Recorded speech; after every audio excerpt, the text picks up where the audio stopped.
Issue number 2, the instrumentation and electric system. We have wind and depth, but we don't have boat speed. There's no charting. The GPS works with issues, and there's lots of various wiring issues. You may have noticed during the last story when I showed wind speed right here. But this whole set of electronics here isn't working, and we obtained depth through a fish finder that was installed by the previous owner. The GPS itself works. We can get speed over ground. You can see a chart. The charts on the GPS are from 2001. There's quite a few pixels that are gone, and the overall screen is quite faded. Now, I'm not an expert on this stuff, but I do have some ideas, and I've done some research. But before we get into that, let's get started.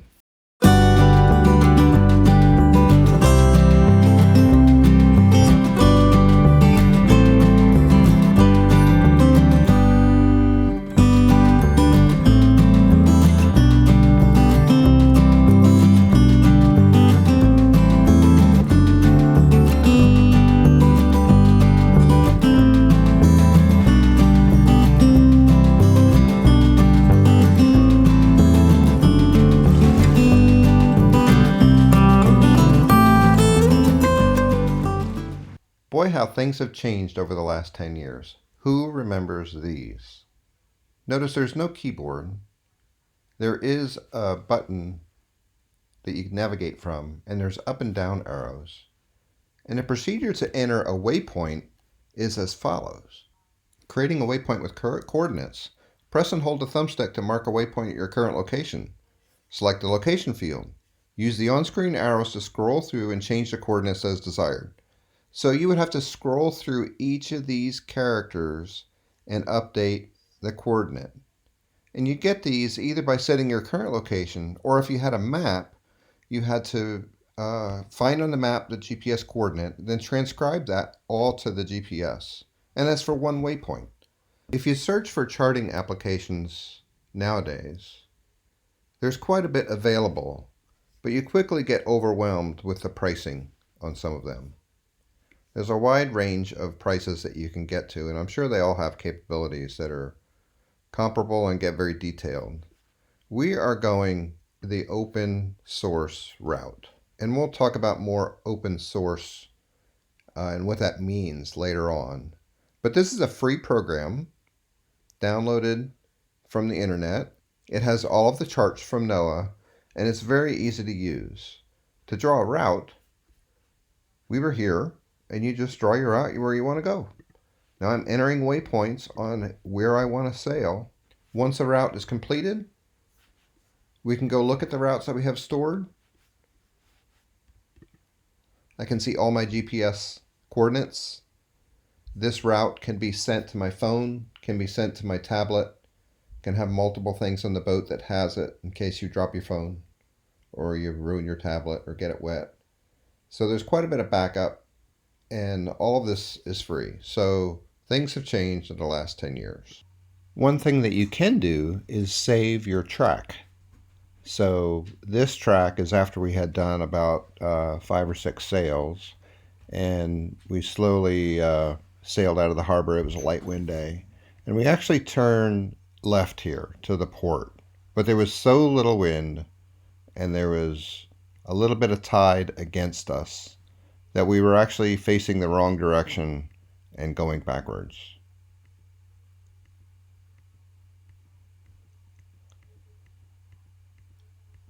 Since there was so little wind, Julie finally let me put up the Spinnaker to see if we can catch some wind and start gaining the ground.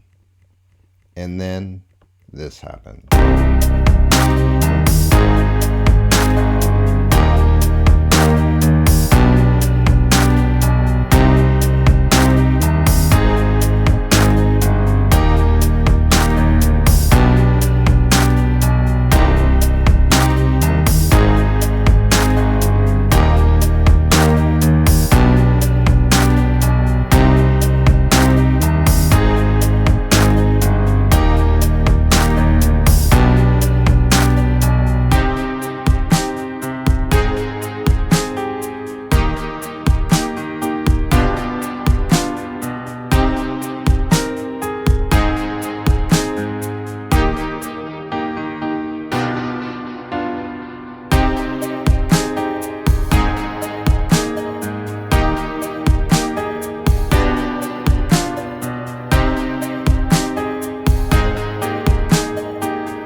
what do you think?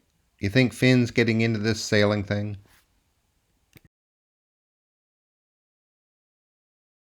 So now to the electric system. I'm not an expert on this, and this isn't a huge boat. It's only 30 feet. But it does have a lot of wires and connections and everything in it. So I took a look at that. I'm not an expert at it, but I have I had a senior chief in the Navy that used to say, learn something new every day. So I've always tried to do that, do my research. There's a channel on YouTube, Pacific Yacht Systems or Pacific Yacht Solutions, Jeff Coate. I'll leave a link in the description below. But he's got a 6 video series, about an hour each. So it's almost 6 hours of seminar on electrical boat systems. So very enlightening, along with other things that I've looked at. And a lot of the issues on this boat had to do with multiple butt connections on a wire. One wire had 4 of them. None of them are shrink wrapped. Most of them, I should say, most of them are not shrink wrapped. I found a red wire that had a piece of electrical tape wrapped around it to make it a ground wire, so that wasn't good. There were quite a few wires that didn't have a fuse. That's one thing. Jeff Coate in his video has a great snippet of wires that short out and they send up a whole bunch of smoke. So he has a lot of examples of that, kind of documenting what actually happens when you're not properly fused and that kind of stuff. So all we have is wires in here. They go throughout the boat, obviously, and over in here. So for the primary stuff, like the lights and that kind of stuff, I'm not going to rewire, but most of this is going to get switched out. Some of the other issues were wires that were just hanging. Black wires that were just hanging, not connected to anything. Wires that would go halfway through the boat and stop. Instruments that were just no longer used. It just wasn't maintained well. So we're going to clean all that up. Welcome back, guys. I can't tell you how much fun it is to fly a Spinnaker like that. To go from no wind to 30 knots coming out of Lincolnville. That was one of our best sails. I love flying the Spinnaker just with the sheet controlling the wind. Sometimes it gets more power, but... And he had been begging to fly the Spinnaker quite many times, and I kept saying no, but this day was like perfect for it. There was a couple times I brought the Spinnaker up on deck and had it all ready to go, and the wind would shift or something. It's like, okay. So I love flying the Spinnaker, so that's perfect. So just a minute on why we are looking forward to the refit of the boat. We love projects, right? Yes, yep, we are project people. So it all started with a project.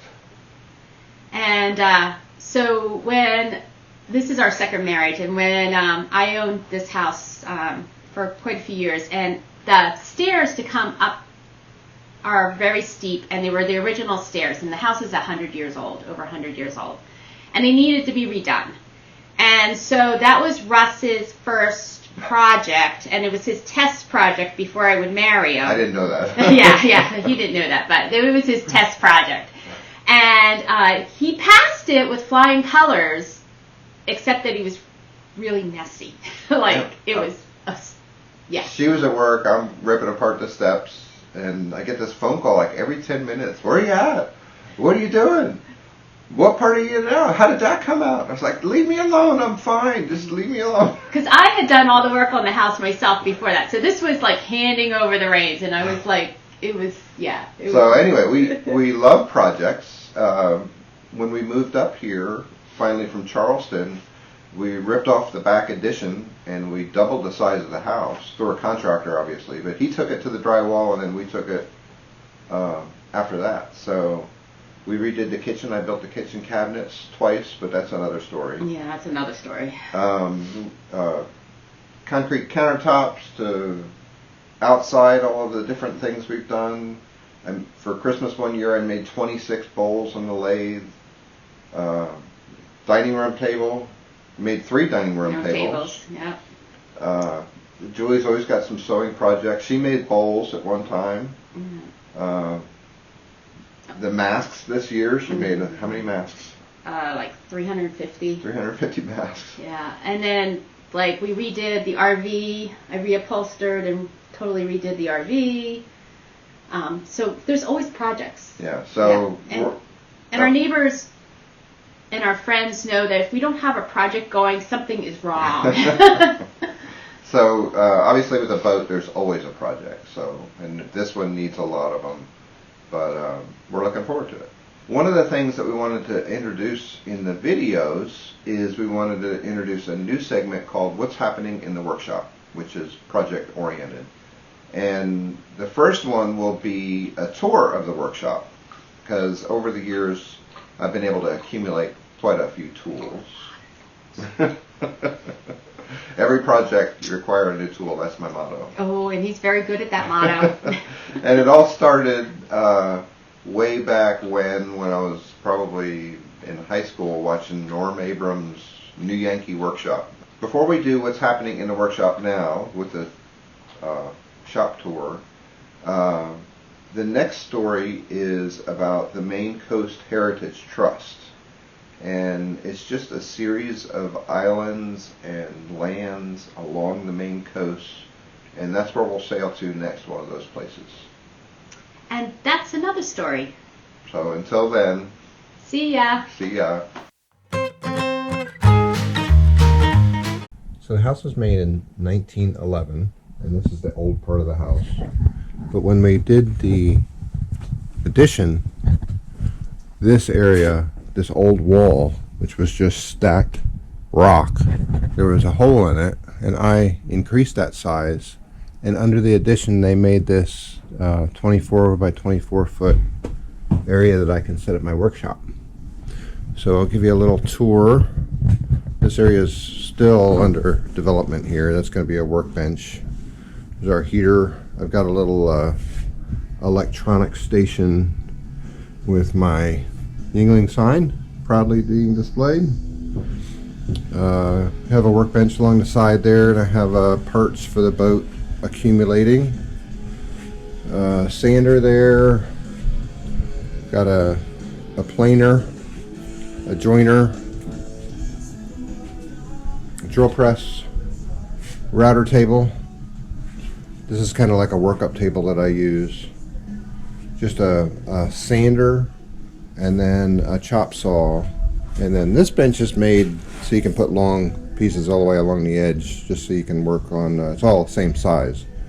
So I guess the other thing to note in the workshop is all of the major tools are ducted to a dust system that goes straight through into the next room.